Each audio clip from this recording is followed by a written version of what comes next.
shit. Yeah. But what the fuck happened with the nigga in the airport? Man, so look, boom. Because like I know they were trying to make it seem like the nigga fucking like knocked you out or some shit, but it Yeah. was like it wasn't even if you look at the video, like it wasn't even that. Nah, it So wasn't. like what the fuck happened? Like and what even got it to that point? And was that this airport here? Yeah, it was in the. Nah, it was in the rental car place. Oh, the rental car place. Okay. Man, I was first. I just took a shit. Like I was coming out the restroom. I swear to God, I was just coming out the restaurant. I took a shit. And I'm in the restroom listening to music. I'm like, man, I had just recorded a song yesterday. I'm like, man, this shit hard. Well, the day before, I was like, shit hard. So boom, I get on the phone as I'm walking out the restroom with my director, and I ended up losing service. Right. And the rental car, I don't know why the service so weak in there. So boom, I still got my earphones in. I'm walking, and after the phone hung up, the music came back on. And the only thing I see is a nigga walking up to me with a camera, and he like, and I'm like, damn. And he like, yo, you NLE, right? And like, I guess that was his third time asking because I got my earphones in, I'm chilling. Yeah. He like, you NLE, right? I'm like, what? He said, you NLE, why you acting so scary? I said, scared. And I said, what? And then I must have squared to him, but I wasn't even finna fight him, and then I was finna just tell him like, bro, You chill. had on flip flops Yeah, I and got a on fucking big ass flip-flop. bag and shit. Yeah. My backpack hold all my jewelry. My jewelry, I got these big ass pieces. Like my jewelry is like 30, 20 pounds itself. So I got a backpack on, flip flopped up. So I'm really not even, and I'm tired. Nigga, I ain't even feel like doing all that. And so boom, he said I was scared. He must have jumped at me. Now there I hit his ass right in his mouth. Came back with the left, hit him in the mouth again. Then when we squared up again, I swung through the left, hit him again. When I threw my right, my fucking flip-flop, like, my fucking foot, like, I just felt my fucking ankle just give out. And I just dropped. And as I'm dropping, I'm seeing him swinging another one. I'm trying to move my head out the way of that one. And I dropped and hit the ground. I got right back. Like, as soon as it was like a fucking trampoline. As soon as I hit the ground, I bounced right back up. Because the nigga ain't hit me. He ain't hit me not one time, but shit, I mean, no people. Yeah, you know the vlogs be twisting shit. Like, So that was like a what was like a super clout chasing move or something like. It was a cloud chasing move, and then at the same time, certain fans, they got a tendency of like getting in their feelings when if we don't acknowledge them. being super aggressive. But at the end of the day, like, you know what I'm saying, niggas is human. We human. Like, you don't know what I was just going through. Like, I had just gotten into it with somebody. I was just arguing with somebody previously before I even got to that point. So a lot of stuff build up, certain stuff that you don't see, you know what I'm saying, behind the scenes, and then you come to somebody and you say certain words that's gonna trigger that person. And at the same time, I be mad that I react the way I do because I feel like if a person can say something so little, they can trigger me. I become a slave to their words. And it's a weakness. Yeah, it's a weakness. Yeah. But like if I'm having a good day and he would have came to me like that, I would have smiled it off. Like I would have smiled and I would have been like, bro, I was like, bro, okay, you you cool? I'm like, tripping. put the It's phone cool. down. I'm like, if you want a pic, just ask for a pic, brother. Like I ain't hear you. Like that's how I would have nipped it in the bud. But like a nigga just wasn't feeling like that day, and it's like sometimes I always get caught off guard. The devil get you on them days that your energy be like that. And Facts. I gotta peep it. Facts. So like I had to go to the club later on that night, and I told myself, I said, man, any situation happen, I'm gonna stay true within myself. Like I don't care what it is, I'm just walk away. You know what I'm saying? If a nigga keep pressing and nigga keep doing it, you know what I'm saying? I gotta do what I do. But my initial instinct is gonna be to just walk away, get out of there, like, you know. What sparked your health journey, like the herbals and all that? Honestly, meditation. You know what I'm saying? I was at a point in my life where I was extremely depressed. My anxiety was at the highest, and internally I was at my lows. So one day I was laying on my back and I said this deep prayer. I'm like, man, Heavenly Father, I got everything I want. Like, what is it? What is it? Why am I feeling like this? I had everything I want: jewelry, money, hoes. You know what I'm saying? Being strings, plaques, all that. I had it all, but what I didn't have is what I needed. You know what I'm saying? I had my wants, I just didn't have the needs. And it was an oath I made with God before I blew up. I said, you know what I'm saying, put me in the space of negativity to where I can change it and make it positive, make an impact in a good way instead of, like, I can rap about it, but let me turn the negative into a positive situation.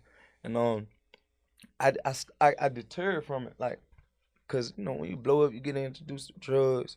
Right. It's everything come at you. And I was 16, I was young, drugs was taking over me, and I forgot the oath I made with God. Yeah. And so once I prayed, right after I prayed, it was like God came to me and spoke to me because he knew I was in my lows. He like, Like, and God gonna come to you as you. So he ain't come to me like, oh, like he ain't come to me holy. He like, my nigga, you remember that prayer you said? Like, stand on it. Like, stand on that shit. Exactly. That's why you feel the way you feel. And like, it came to me right after I prayed. And then the next morning, I seen the video about meditation. And I'm a firm believer just paying attention to every part of the day. Don't shit happen for no reason. And you know me, bro, we come from the hood, nigga tote guns, nigga smoke weed. We do everything that's street related, but you know what I'm saying? Nigga ain't never ever told me nothing about meditation. So for me to really look at that and take heed of it was a blessing, because any other nigga, like, they would have looked at him like, man, fuck out of here. Like, you know what I'm saying? What make you stay on it, like, consistent? It's just a type of calmness it bring me, a type of peaceful state it bring me, like, you know what I'm saying? Let's just say I didn't meditate that day, but let me have started my day with meditation. That probably would have never went that way. It's that simple. Like, the greatest people use it. Like, one of my role models, Kobe Bryant. I love Kobe Bryant just off his mindset. But that man, as busy as he was, he implemented meditation every day before he got his day started. Because he felt like it made him feel like the day then, if he didn't chase the day, but the day came to him. Everything just flowed. It just went with it. Like, and I mean, ever since that day, everything's been better for me. Like, my eyes been way more open. I turned vegan, cut a lot of people off at the right time. You know what I'm saying? Stop doing drugs. I'm sober, so I'd be cool, you know? So do you think that, like, your battles with depression and your battles with anxiety and all of the rest of the negativity that comes with the rap shit is what made you get to the point where once you made the decision, like, you're going to get closer to God, you're going to pay more attention, like, to your mediation and your health, is that what, like, pushed you to be on the verge of, like, almost wanting to completely, like, quit the rap shit? Because of, like, the load that is carried, like, and everything that comes with it? It's for sure, it for sure pushed me to that point. And it wasn't even just, like, it's not even more so, like, the industry stuff. It's just everything that come with that spotlight. Like, it's just everything that comes with it. Yeah, it wasn't even, like, nothing about rap, because rap music is my therapy. I love to go in the studio and record, talk about my feelings. I love hitting the stage and seeing my fans and express and interact with them. You know what I'm saying? I love having a fan base that look up to me, that I can, you know what I'm saying, change their life.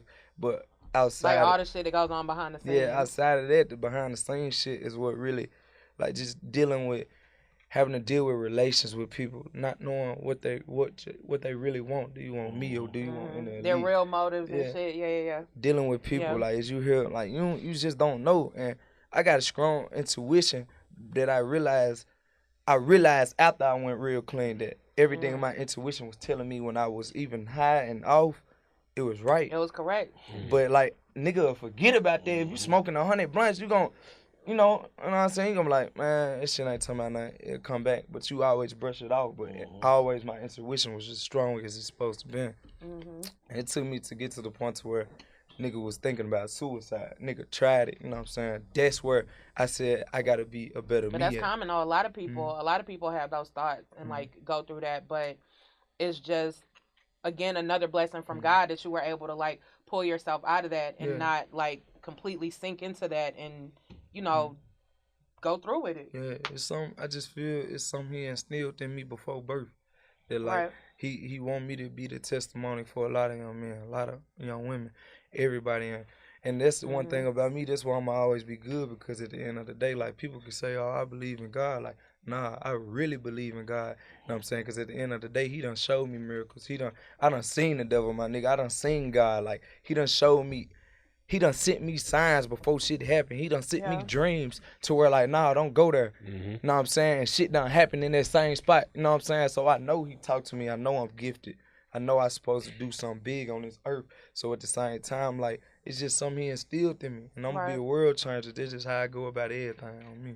That's good, but that's good that it happened so young for you, you know what I'm saying? Because it take niggas 2 lifetimes to get there. You know what I'm saying? On me. Take us back to the beginning, before the rap, before that, like, what you was doing. Growing up in Memphis, all that kind of shit. Growing up in Memphis, it was just, you know what I'm saying? Really, I was sports related. I wanted to do a lot of sports shit. You can ask Mom, like, I really wanted to go to the NBA.